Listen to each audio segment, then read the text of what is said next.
Put on my computer. Awesome. Okay. Hello, everyone. My name is John Cooper from Hyperlinks Media, and I am joined by three colleagues of mine that are incredibly intelligent and experienced in the world of SEO and digital marketing. I brought them here today to have what I think is a very important discussion related to an announcement that Google made. At the time of this recording, it was 6 days ago. It was on May 10th, 2023, in which Google announced their plans for new technology being integrated directly into search results in a much more native experience. And so I thought this could be something that could really impact the field of SEO. This could really impact the way that people behave on the internet. And I think that a lot of people that do SEO, whether as a consultant or as an online business that just depends on SEO as an important marketing channel, I think that there, at the very least, is potential for some big shakeups in terms of those traffic channels potentially being in jeopardy, and just making sure that everyone's aware of what's happening, what's changing based off of all these different advancements in AI, and specifically what Google is working on and building that into their native search experience. So with that said, I'm going to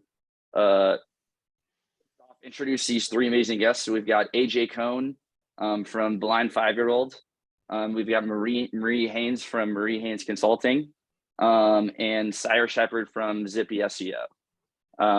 Three people that have been in this industry for a decade plus, worked with some of the biggest companies on the internet, and also people that I read, people that have me understand about how search is going to change. And so that's why I thought these three people would be great to be pulled into this discussion. So to start off, some of you watching might not necessarily be familiar with the broad context that we have about the announcement Google made, exactly what's happening with AI in general, why it's important that we understand how this new artificial intelligence works, because it's going to change the internet, and specifically where information comes from on the internet. And so I'm going to spend the first 5 or 10 minutes with a quick presentation.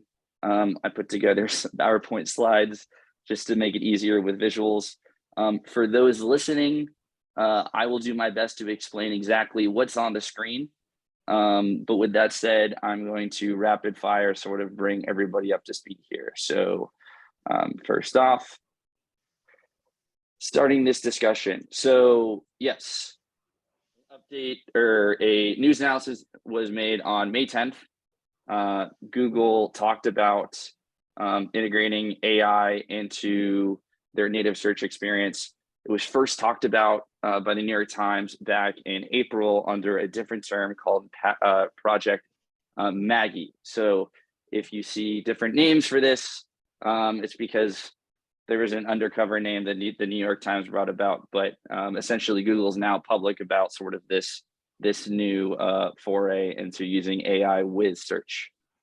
They gave examples, and we're going to go way more into some of the examples that Google gave. But one really quick example is if you were to search what planet is most similar to Earth, this is what a search results page would look like in a new era of what they call generative AI.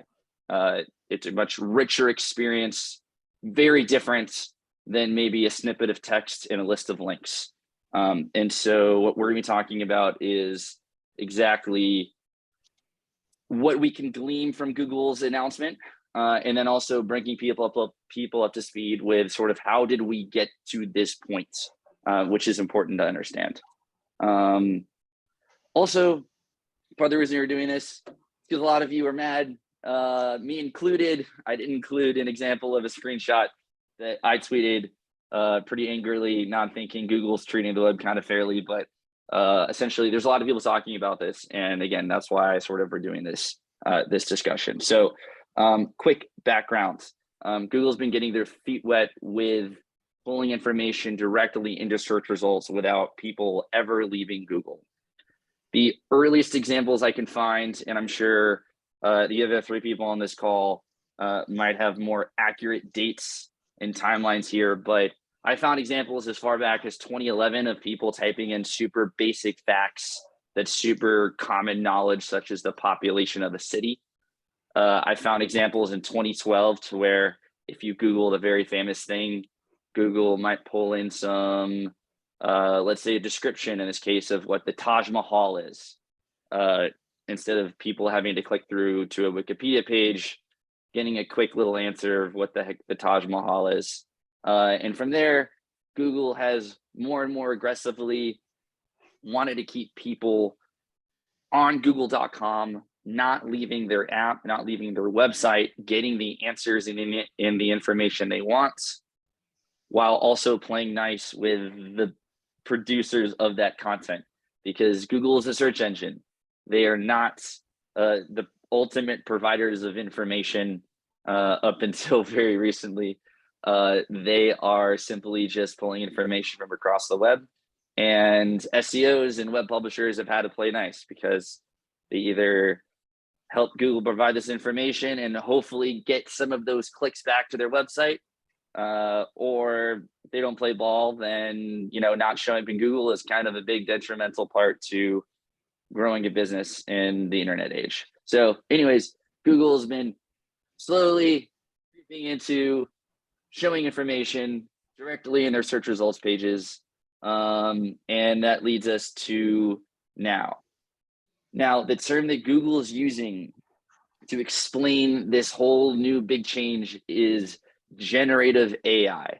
That is a term that is their way of explaining things, but a term that you should be familiar with that is a more industry term is what's known as a large language model. ChatGPT, if you've heard of that, you know what a large language model is. It's the most popular one. It was the most pioneering one, but it's important to know there's a bunch out there. There are 4 different screenshots in the presentation that I just gave, but there are tons of them being built, and it's important to understand exactly what they are and why they're different. So early internet, you may have came across a chatbot. Something that you can ask questions to and get answers to. 10 years ago, it was never that good. It misunderstood your question. It didn't give you the information you're looking for. It felt like a robot. It didn't feel like a human being. But essentially, new technology was developed. Ironically, it was Google that put out a paper in 2017 that talked about a new way of essentially learning, a new way for computers to learn just like brains. And that opened up a whole new technical revolution. So to think about how work and what generative AI is doing is think about your brain. You're learning information from a bunch of different places. And when you're asked a question, you're usually not pulling it from one file in your brain. Usually you're taking all this information you learned, all these different experiences about all these different subjects. If you ask any long phrase question, you have to understand what each one of those words means. You need to understand what context those words are used. And so what this technology is doing is being able to consume large amounts of information and to understand it just like a human brain does. And that is what's leading to, again, the closest comparison I can give you is a much more sophisticated chatbot. So with that in mind, and by all means, that was a super brief explanation. You should learn more about large language models and the revolution because it's happening way more than in just text. It's happening in images. It's happening in all kinds of different content, or essentially artificial intelligence is taking large amounts of information, making sense of it, and then being able to provide answers to it and being able to prompt it. But let's look at live examples of what Google showed in their video. I went frame by frame in their video. They tried so hard to make it seem so cool, new age and Gen Z, and we're changing the world. But as SEOs, what we really want to know is, what do these changes actually look like? So for those, again, that are just listening, unfortunately, it's going to be hard to exactly see what these changes are, but I'll explain it. The first example is just imagine asking an open-ended question like, which planet is most similar to Earth? And some really key differences in this screenshot that you might notice is, instead of just a snippet of information that gives you an answer, they're giving much richer information. They are giving pictures of those planets. They're making it very easy for you to continue your search by clicking on each of those different planets and learning more about them. Another example is if you Googled for what are good plants to use in a dark dorm room, it was just text. It was maybe the names of 5 different plants. In this new world, you've got pictures of each plant, you've got facts of each plant in a super formatted way, in a format that is like exactly what you would look for in an end article. It just shows organized information, very presentable, and whatnot. A silly example they threw in there just to make them feel like they're not an evil company is using generative AI to write a poem from scratch. So these AIs analyze the history of all poems written. They understand sort of what makes a poem and what doesn't, and give you the subject. And in this case, it came up with a totally made up poem about somebody's mischievous cat, and providing that information directly in Google. Other examples I found, I'll skip ahead a little bit. I did make a list of every single possible example I found. The only other interesting examples that I found where imagine if you are asking Google for a good lunch spot, you get narrowed it down to 2 different ones, and having a follow-up prompt to Google where you can say, okay, those 2 restaurants sound good, but how does it compare to a 3rd restaurant? And being able to pull in information about a 3rd restaurant and being able to compare all of these things side by side with as simple as a text-based search, pulling in photos of restaurants, their reviews, what people thought. It's just going to be a much more interactive experience where instead of just doing a Google search, you're just doing a lot more. You're doing a lot more in Google. You've got follow-up questions. You're interacting with that information in a much greater way. One last example to look at before we get into our discussions that I think is super important is Cyrus did a great job of pointing out that a lot of the examples that Google liked to show were shopping related. So an example that they used in their video that, to be honest, this is the one that blew me away, was somebody typing in Bluetooth speaker for a pool party, which is a specific search. In the past, if you Google this, what Google would show you is a bunch of news sites, a bunch of editorial sites that considered a bunch of different Bluetooth speakers. They considered what would make a Bluetooth speaker better for a pool party than not, and then giving you their recommendations of which Bluetooth speakers meet that criteria, being better or worse for a pool party. Well, an example they give that for you. They showed you exactly what are the things that you should be taking into account when it comes to choosing a Bluetooth speaker natively on Google search results pages, and then linking you directly to where to buy those specific speakers. Again, in the past, if you did this search, you would just maybe get a text list from a major publication that did these reviews that just showed you here's their top 5 picks.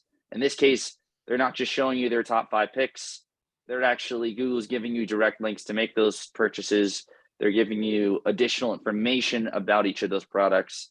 They're giving you the decision-making information on how to choose directly in search results. And again, it's something that we will talk more about that Cyrus has pointed out. Where is this information coming from? There's not citations. And that is essentially the biggest change to content in a world with generative AI. The same way that your brain works, it's pulling information from a bunch of different places. It's learning about what is a pool party, what makes like a speaker bad or good for a pool party. It learns that it should be waterproof. It learns that it should have a long battery life. There's so many different experiences you have to have, pieces of knowledge that you have to have. As an adult, those things come super innately. But in this case, as a neural network that is, figuring this stuff out, it's not figuring out all this information to present on a search results page from one place, which historically with featured snippets, when you ask a question, you get an answer from a specific website that specifically answered it. In this case, because it's pulling information from a ton of different places, there isn't a source for this information. And so that is part of why publishers are worrying, and why I think this is a great discussion to have. Last few slides, I guess there's a live example of what it looks like to do a search for something product related and showing how people are sort of staying on search results pages. But honestly, I need to go too much further into this. I've got more slides. I want to talk to you guys. So I'm going to stop sharing my screen, and I want to start with you, Cyrus. Based off the questions I sent you, I want to start with, let's just super broad. How serious should the average SEO should be taking? I know I've inserted my opinions into my explanations here throughout these slides, but completely honest opinion, as the average SEO, as the average online business that takes organic traffic seriously as an important traffic source, how should they be taking serious or not these changes that Google seems to want to make at some point in the future? Thanks for the intro, John, and that presentation. I want to first say none of us know what's going to happen. No, I don't think anybody can predict. It's such a fluid situation with so many moving parts. But from an emotional point of view, when I first saw ChatGPT released, I mean, within 15 minutes, my initial thinking was, oh crap, within 3 years, SEO traffic is going to be shrunk by 50% across the entire industry. That was my initial gut reaction. And today, so many unknown factors have been thrown into that. I don't know if that 50% number is true or what's going to happen, but I think something significant is going to happen, especially to very certain verticals and industries, and it's going to impact everybody. And it's not going to be all at once. It's going to take a lot of time. These features aren't available in Google right now, but it's going to be a boiling frog situation.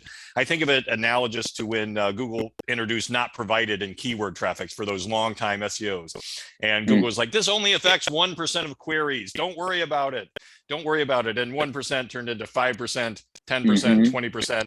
And now it's 99.9% of everything. So it's going to sneak up on us, and we're going to have time to adjust. But some businesses aren't going to make it, and it's going to be the most significant thing that's hit our industry in a long time. I think that's my prediction. I'd love to hear what others think. I'll jump in real quick because I want to be sure whoever watches this understands. Large language models do not understand things. They do not understand any of these things. They're not thinking machines. The best thing you could read is the Wolfram Alpha piece about what ChatGPT is and does. It is autocomplete on steroids. That's what it is. It just looks for what the next word is, and it does it amazingly fast. I'm not saying this to say that it isn't great technology, but I'm very cognizant of the Arthur C. Clarke quote, which is that anything which is sufficiently sort of advanced technology will seem like magic. And I think too many people think that this is magical and that it's, oh my gosh. And if I ask it to reconsider, it actually thinks about it and reconsiders it. No, it doesn't. It doesn't do any of that. So I want to be sure that there's this understanding that super cool technology, I don't think anybody in the AI community thinks that this will lead to AGI, which is artificial general intelligence. This is not the way forward to that. If you track anybody, particularly on Mastodon, and track this, that's not where this is going. There are other things that could lead to it, but this is not one of them, is my sense.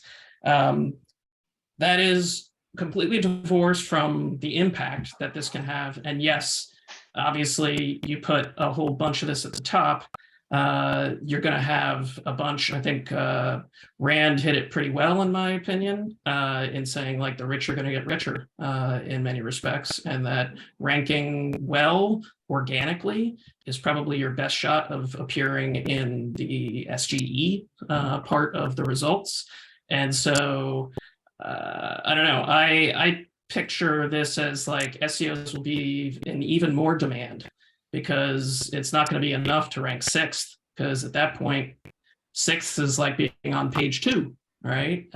So you better rank either in the SGE or at the top of the organic results to really get any amount of traffic. So I think that's certainly a big difference. I am, though, and I don't know if we want to go there, I'm not convinced that these are going to be available for that much longer.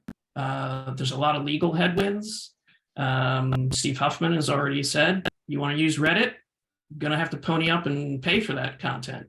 I work with other clients. I know they are saying the same thing. And so I actually am not sure that the large ChatGPT models and the T4s and the C4s models out there are going to persist. I actually find more interest in the Google I/O around Project Tailwind, which, if you were paying attention, was actually really like a micro LLM. That, to me, is more interesting. And I think if people understood, and actually there's a Luke W. I don't know if anybody's familiar with Luke W. He's a famous UX designer, used to work at Google. But he actually had a post where he trained an LLM on his own content, thousands of posts, thousands of all these things. And then you could actually ask questions of his corpus and it would answer based on his corpus of content. That, to me, I think is where a lot of this will go, is people are going to figure out, hey, Hugging Face has a model I can just download, and then I can use that, and I can use my own corpus and deliver these answers.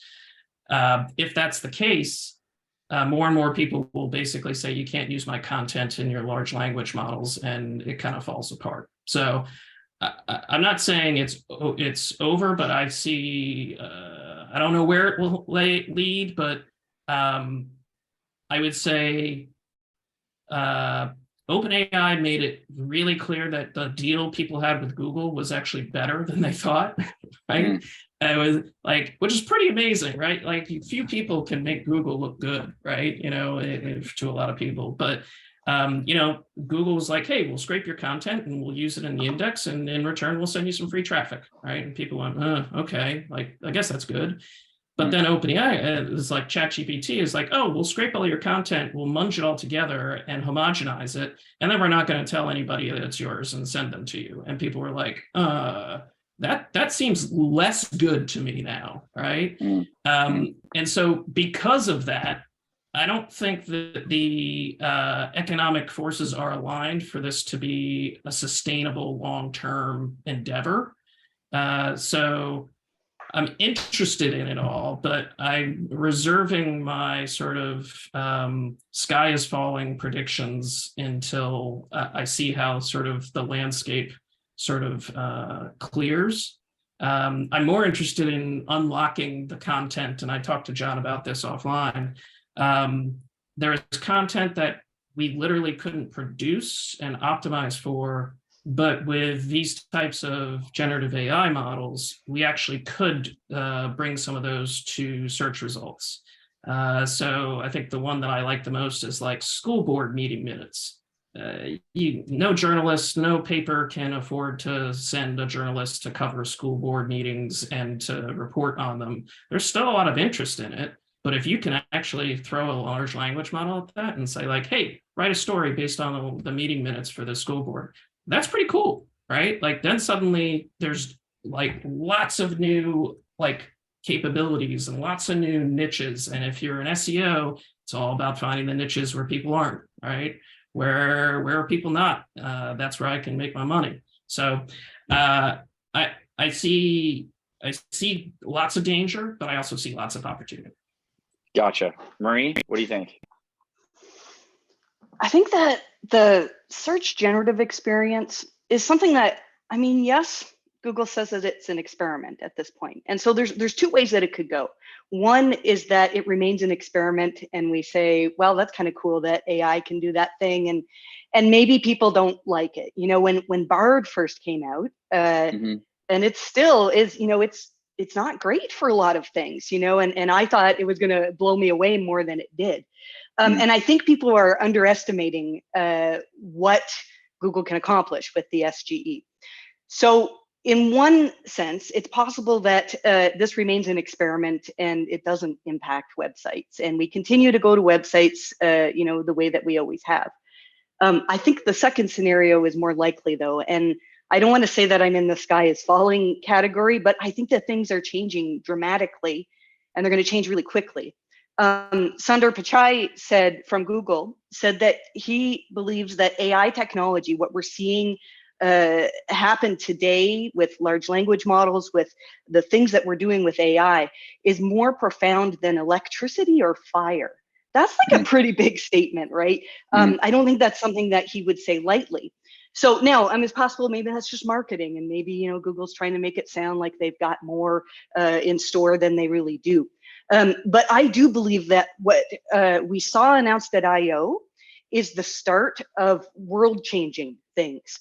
So we can talk about SEO. SEO will still exist because businesses exist and businesses need to be found.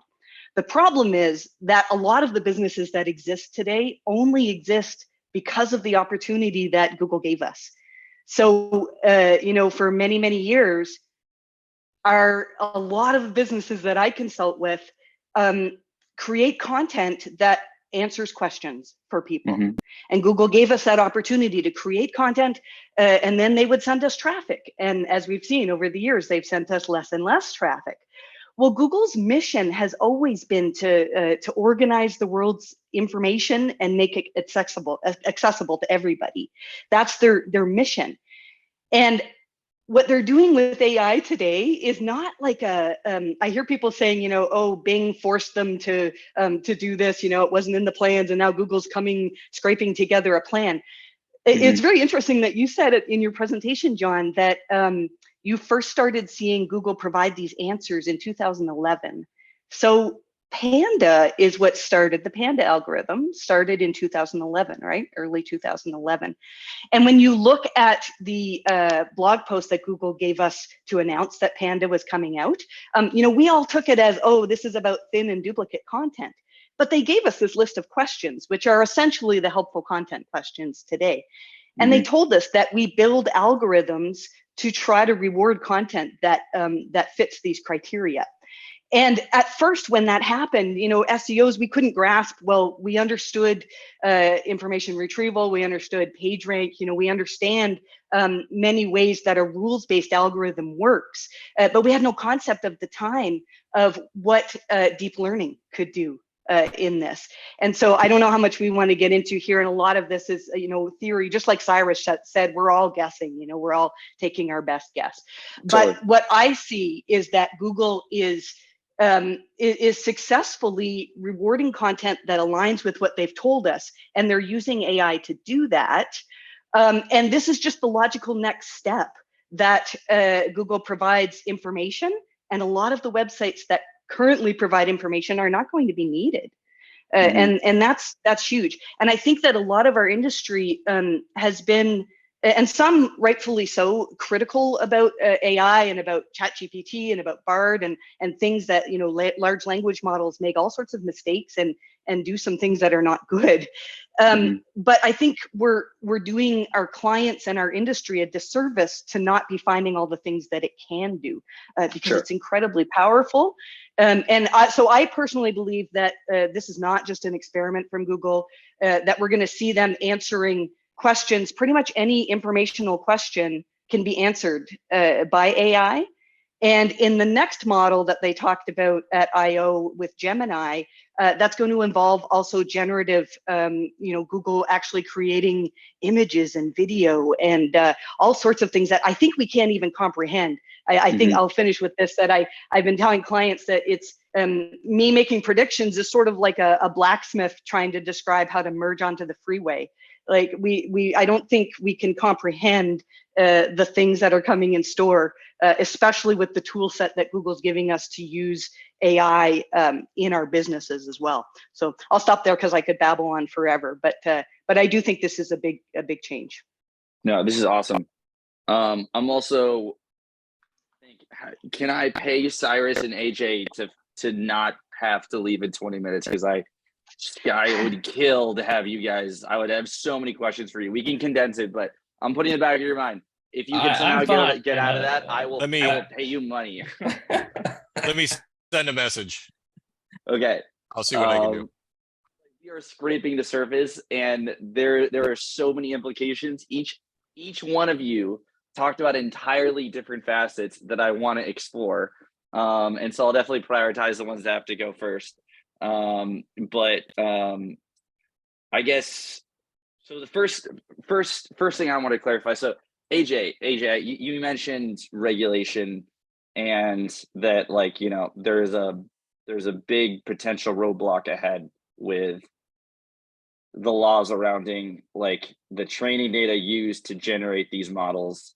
And trust me, every conversation I've had with you, every other conversation that I have behind closed doors, I mean, we're all rooting for system come in here, and especially for similar industries like graphic designers. Like, I don't know if you guys have seen the stories about, like, just graphic designers just being absolutely laid off in bulk at some of these really tough industries, because, like, Stable Diffusion and Midjourney are already good enough that, like, they just don't need nearly as many graphic designers, and yet it's training data that is literally used based off of their previous work. So listen, regulation is this big thing. Like, what I want this conversation, though, in terms of what I want to explore with you guys, is I want to play through a scenario where there is no savior comes, or regulation comes, but it takes a while to play out.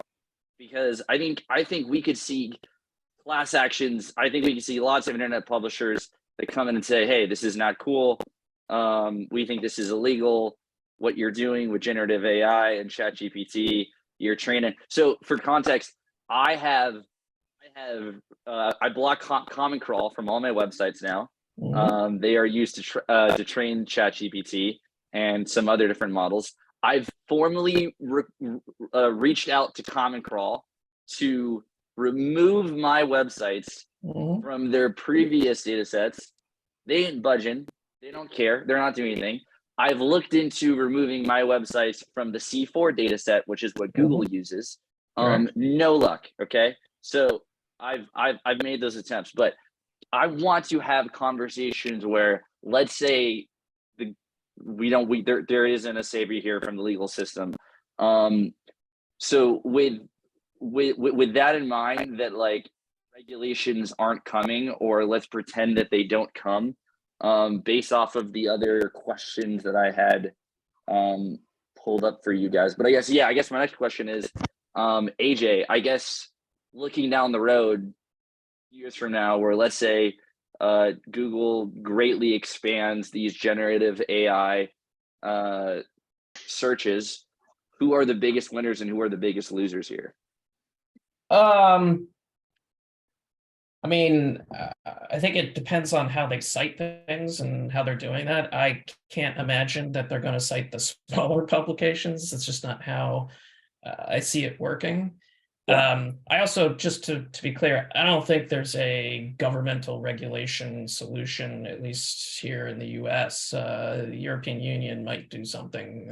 They got more teeth to try and do stuff. But I don't think, Chuck Grassley, who still thinks that, you know, the internet is made of tubes or something, is going to get something done. So I don't think so. What I think will happen is people will yell loud enough at Common Crawl or at Google and the C4 data set and say, like, yeah, if you don't do this, we're just going to sue you. And that's how things get done in the US, right? Like Sure. enough people with enough clout sue enough people. Like if we want to talk about not provided, that's a great one, right? Like that's a woman in Texas who sued Google. That's why we have not provided, right? Like, but how long did that take? How long did that take? Took a long time. Took a long time. Took about 3 years for that to go through the process before Google was finally like, fine, we'll just hide your damn queries from people. And that was it. But that was the story. So all that said, at least for the time being, yeah, the rich are going to get richer from what I can tell. You know, I think if you are doing well, if you're a highly regarded source for this content, you're going to continue to do well. So I think that's the interesting part. I don't know how much, again, I'm more interested in the business alignment. There's going to come a time where, you know, Google makes money by not just having ads on search results, but sending them to sites which also have ads on them that they control as well. And they were very clear at the beginning of this whole episode that they support an open ecosystem of publishers. And it was like, well, no duh, because that's how you make a lot of your money. If the SGE results do not send enough traffic offsite to make them money, they're not going to deploy them largely over the corpus of queries. Like that would be detrimental to their business, right? So as much as the search team, and I chat with a lot of them, they're doing God's work in their version, right? Like they are about doing the right thing, about satisfying users, about getting them to the right information. But there's somebody on top who's always thinking like, yeah, but we can't do that that way because we don't, like, we lose money, right? And that's not good. So I think there's a give and take here. And I think that's part of the experience that they have to figure out when they're rolling this out, and seeing how people interact with them. I will say, even though there is ample evidence that you put something in front of people that the clicks go towards that area, right? I'm always surprised at how many clicks go to knowledge panel sort of sections, for those of you in like food ordering or get a book or all those. I have clients in both of those. It's pretty amazing how much traffic goes there. That said, I make a fair amount by targeting instant answers queries, which I know for a lot of folks are like, why would you target instant answer queries? I'm not going to tell you how I do it, because that would be bad. But people are people aren't going to stop just because they get the first answer. And a lot of that has to do with the way people compile information, which is called a berry picking. So when the way that it was described to me from search professionals, like hardcore, like developing search methods and all that sort of stuff, was when you go to like get raspberries, you have to like look at it. Okay, is that ripe or not? And you pick it, and that's how you fill your basket. You don't just walk up to the tree and like shake it and have everything come down and be done. And so do I think it will change a lot of this? Yes, but I think people are still willing to say like, I need to see more. I need to see more. And if you work in the health vertical, you see this all the time, right? People triangulate, right? Okay, that's what WebMD says. Now, what does Healthline say? Okay, what does Healthline? Okay, what does the NIH say? Okay, what is that? And it's like you're going to check, 4 or 5 sites until your paranoia finally goes Google away. said they're not doing your money, the YMYL stuff. So No, yeah, that got they're not misinterpreted. oh, really? Well, The Verge published an article saying, and that's what everybody quoted, saying that Google would not generate the answer for YMYL topics. But there's a PDF that Google published to describe all about SGE. And it says it will be more selective in deciding when to do it. We should probably get the exact wording. You know what? I can find it for you because it's important. It'll take me a second, but it did not say that they were going to exclude YMYL. So let me find it. You look that up. I would be highly surprised if Google did exclude those queries, because we've seen them, any health query you do now, they have the little condition summary in the side. I think ChatGTP is actually better at Google at summarizing health information, even though it's prone to hallucination. It's just easier to read and summarize vast amounts of data that people are looking for. I'd be very surprised if they didn't. I think it's a superior experience. One thing I do find interesting is in all of this, there's some research on it, but there are interesting ways to poison these things as well. And I think that's a vector that you will see rise if this gains more traction. Great, I'll spin up. We're used to private blog networks and splogs and whatever. Well, now you can create these things that are literally there for like, hey, come and crawl this. And now when it says, what's the best Bluetooth speaker? It's my speaker, damn it. And so, if it's munged together, suddenly, you unsettle it. So there's interesting, that's our new profession that you could do. That's our new profession. SEOs become LLM poisoners. Yeah. EOs, or I don't know. Yeah. Holy shit. Yeah. So interesting ways, and they've already shown how it can happen. There's some interesting papers on it, but that's the other one. Also, there's a privacy issue with a lot of these things, because you actually there are attack vectors where you can actually figure out where this stuff comes from and dig some stuff out of it. That's also, again, one of the other things that people are dealing with. So lots of fun stuff to talk about. So Cyrus, thank you so much for pushing your call, because I want to hear more from you. I want to come back to a question, which is, what sites do you think will be the biggest winners and biggest losers coming out of these kinds of changes if they get rolled out? Obviously, we've talked about all kinds of issues with it's never going to be as smooth as we think it is.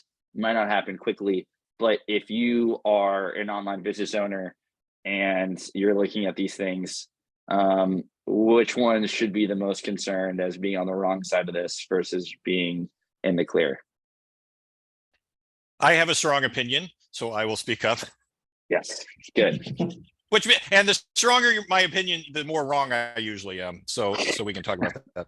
I liked your premise, John, of no saviors coming to the rescue. Because just to touch on that point, I think one of the biggest risks, I was really impressed with Google I/O. I thought they took a semi-responsible approach to this generative search experience. I think one of the risks is that Google loses market share to someone who isn't as responsible. If they lose their Apple deal, or Nokia phones don't want to put Google search. I think they're thinking very hard about these things.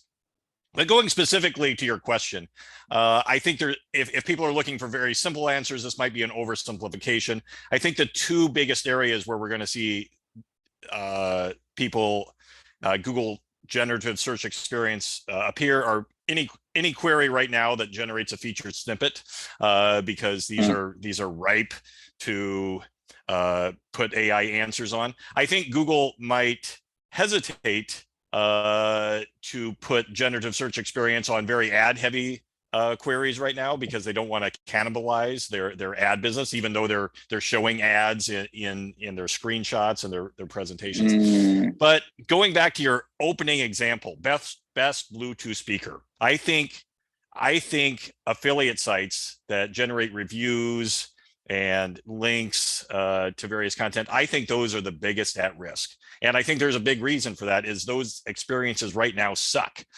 Google created this expectation during all of the search to this traffic, and affiliate content right now is kind of a mess, and it's the number one thing people complain about on Hacker News, on Reddit. Review sites are terrible, and they can, instead of like looking at, the truth is, you go to most review sites, they're just using the affiliate links that are have the biggest payout, or the top 5. They just do lazy research. They're listing the top 5 products on Amazon.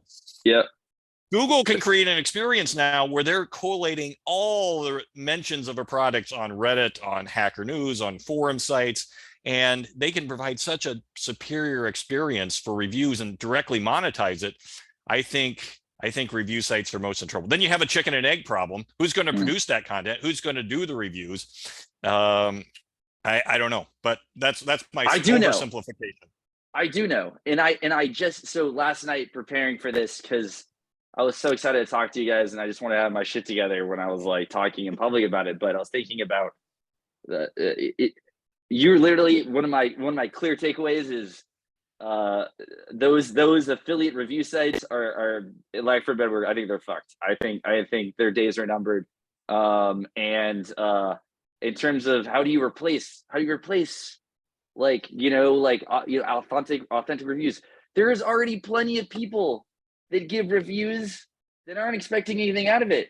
Amazon reviews, anybody leaving a review anywhere, like on Amazon, on Google Local, on TripAdvisor, there's already plenty of people that are giving authentic experiences about whether they liked or didn't like something. And it's an amazing piece of technology to analyze large amounts of text and pull out answers from it. Large language models. So imagine a scenario where you've got 2,000 user reviews of a Bluetooth speaker, and imagine Google had, a deal in place with Amazon to be able to have that data. They can then analyze these 2,000 reviews to figure out what are the most common issues people have with this product. What are the reasons people like this product the most? What are the types of users these are best for, that these are not best for? That's what affiliate review sites are doing. If you look at any search for like the best dog collar, like you've got all these affiliate review sites that haven't tried the product, and their general format of information that user seems to want are pros and cons, deciding factors, and who is this best for, what's the best within this budget. All of that information is sitting in these large user data sets from people who don't give a shit about consenting for it to be used or being compensated for it. And so I just think like all of that data is there, or all that text bases are there to be used to create better, more authentic experiences in the exact way that current affiliate sites are doing. So I don't even think it's going to be hard to replace them in this new future. And I think you hit the nail on the head that for anything commerce related, review related, that's going to be one of the clearest, just not immediately, it never happens immediately, but like if you own a product review site and you don't have if you're the wire cutter, listen, you've got name recognition, people trust you, they know you do your homework, you buy things, you try things. I think if you are a review site that like has built a reputation, that's one thing. And I think also if you're an influencer that people come to because they trust, and they're like, I trust Rand Fishkin, like I know what he's talking about. So if he recommends this product, I trust that. But I think these general non-brand recognition review sites on the internet are just, their days are numbered, and that's just one of the clear takeaways. So I didn't interrupt you. I just wanted I'm still on the same wavelength as you on like that particular group. Yeah. Are there other winners and losers you've thought about in this new generative AI world? No, I'd like to hear what the others think. Winners and losers.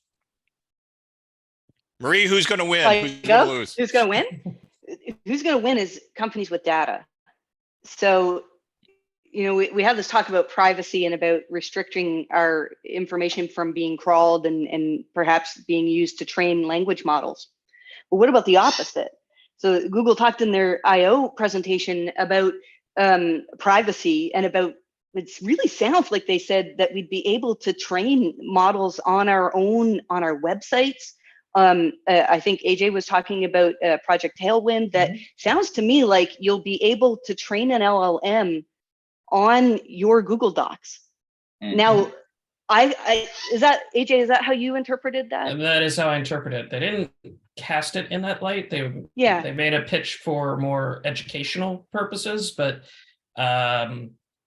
it's a pretty easy pivot to just sort of say, well, why not just link it all to my Google Docs that are on this topic, and suddenly I can ask it any question I want. So picture my own business.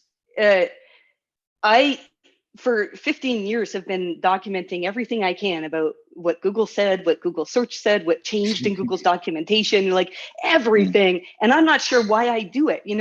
Obviously I enjoy it and it makes me money, but like obsessively, the number of Google Docs I have, I've paid people it's insane. Imagine that I can take that, and now when people come to me for help with assessing a traffic drop, assessing like what the heck is happening with AI when SGE comes out, I can only talk to so many people. And what happens to somebody who is seen as a professional is that you're limited, and you either have to see fewer clients or you charge like significantly more. And my goal would be to help as many people as I can.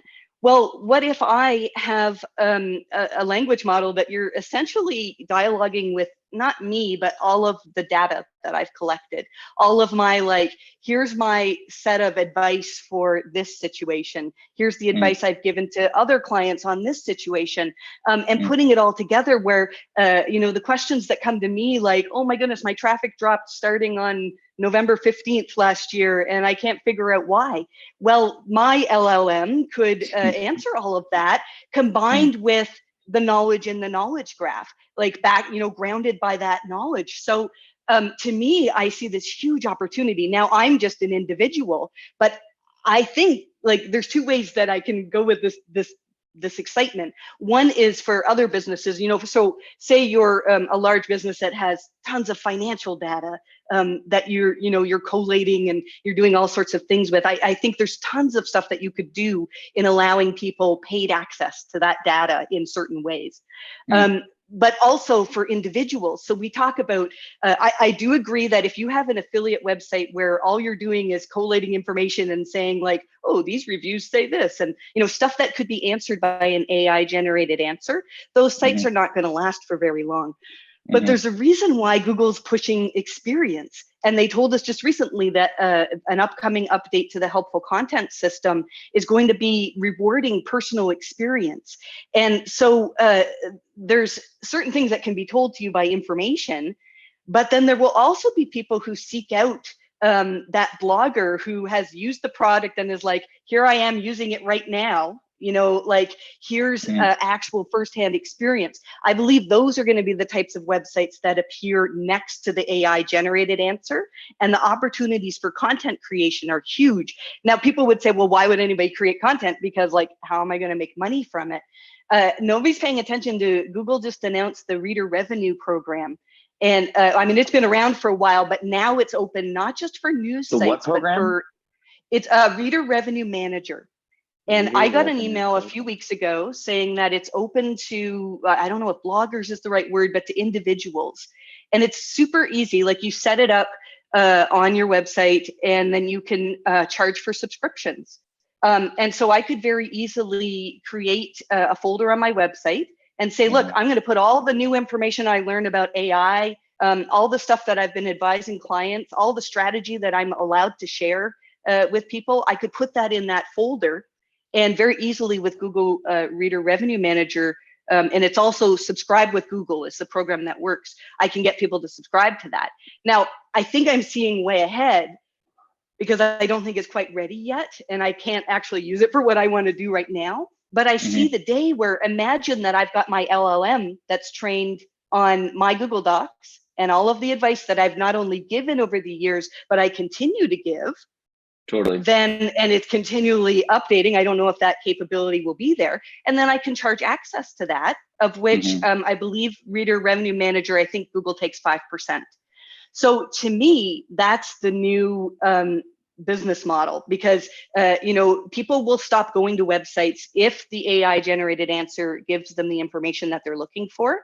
And the only reason they'll go to websites is when people have a real world experience that they want to share with people.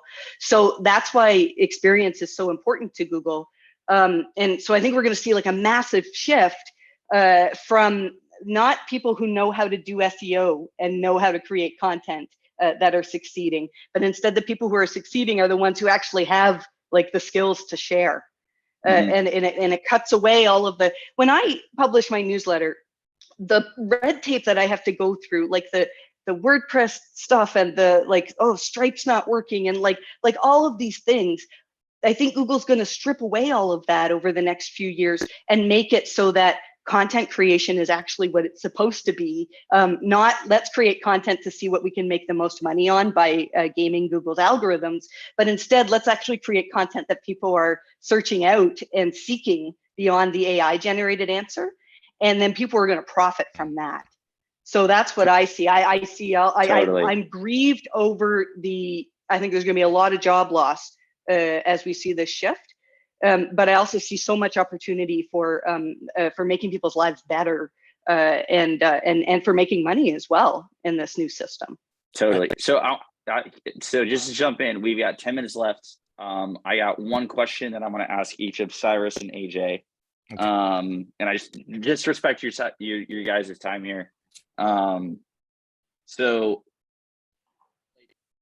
Cyrus, answer first if you want to. If AJ, you want to jump in, by all means. But one of the questions I put in the question list that sent over is, as SEOs and as online businesses that, let's say, has heavily invested in content marketing in the past, how do you think about investing in content marketing in the future, in the medium to long term?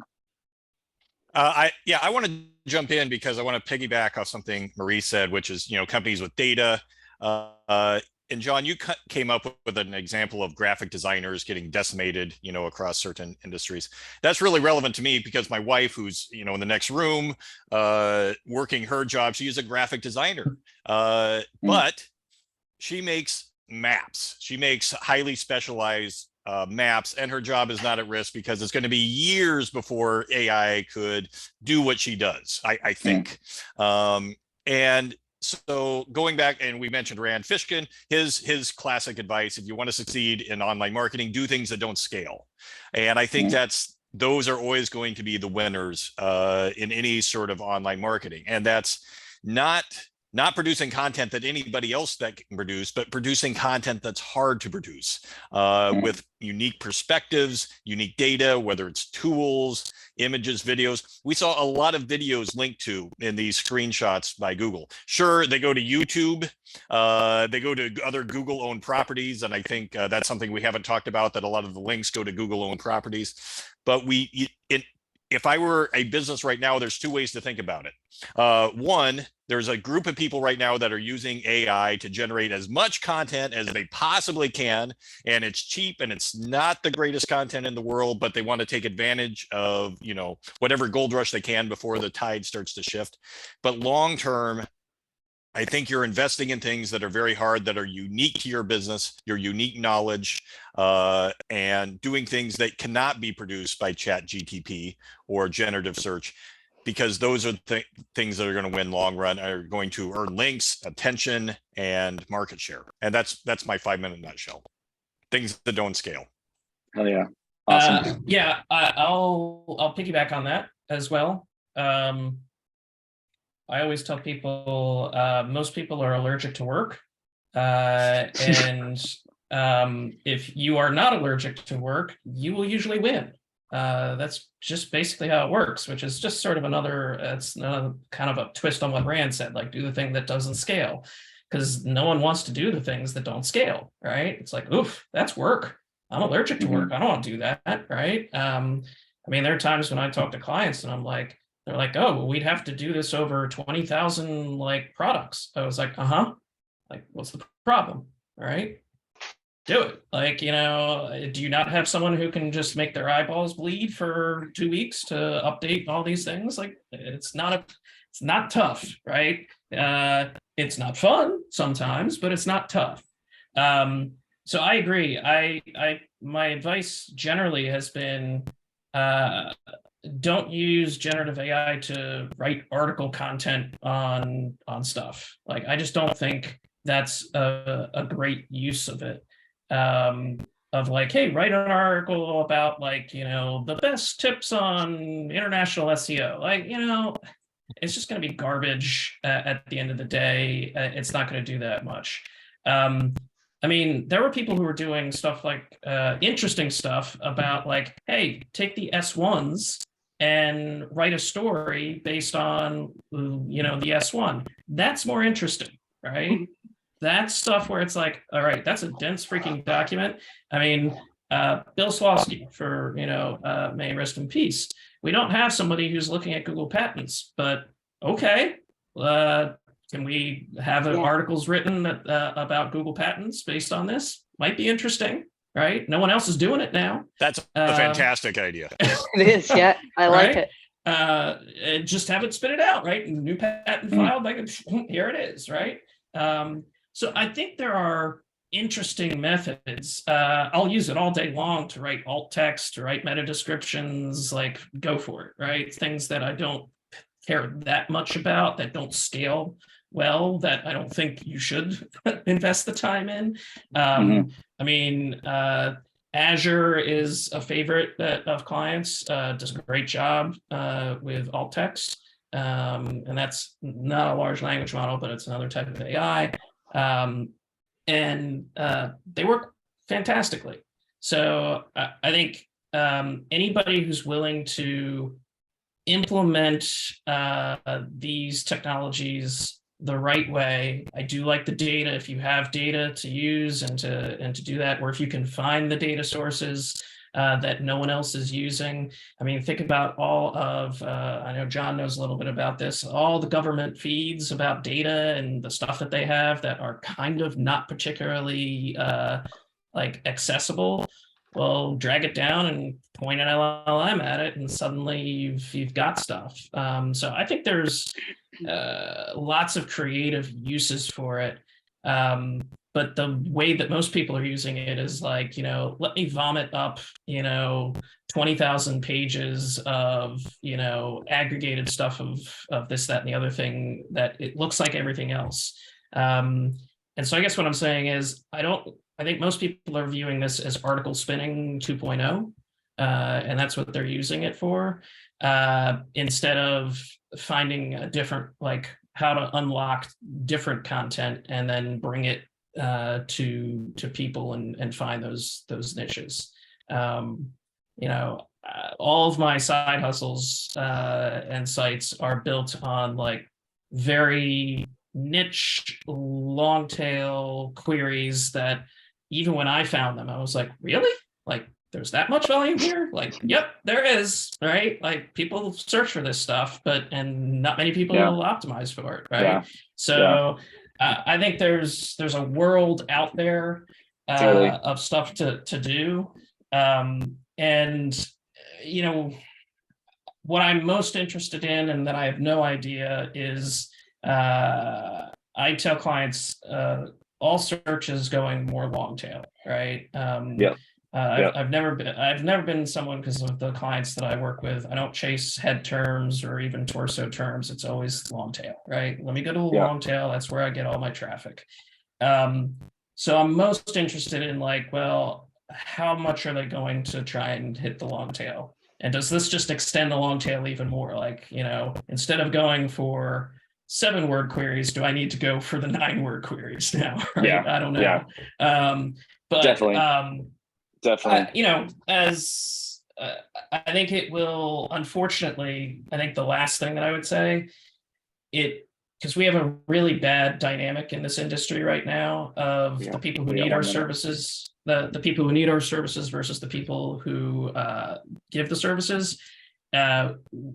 Service providers like us have way too much power, and the people who need it don't.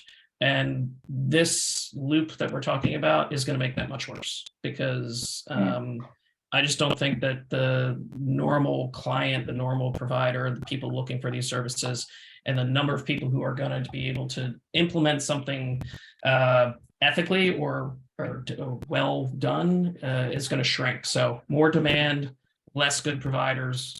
It's going to be rough. Yes. Awesome. Thank you, all three of you, so much for joining me, for doing this totally out of the blue on totally last second. Y'all are so busy, and I appreciate your time. I am looking forward to seeing the discussion that comes from this video, and I hope I get a chance to have these kinds of discussions. I think there's so many more things for us to cover, but thank you all for joining me, and for everybody listening. Thanks, and I hope you have a good rest of your day. Great. Thanks, everyone. Thank you. Great talking to you. Great.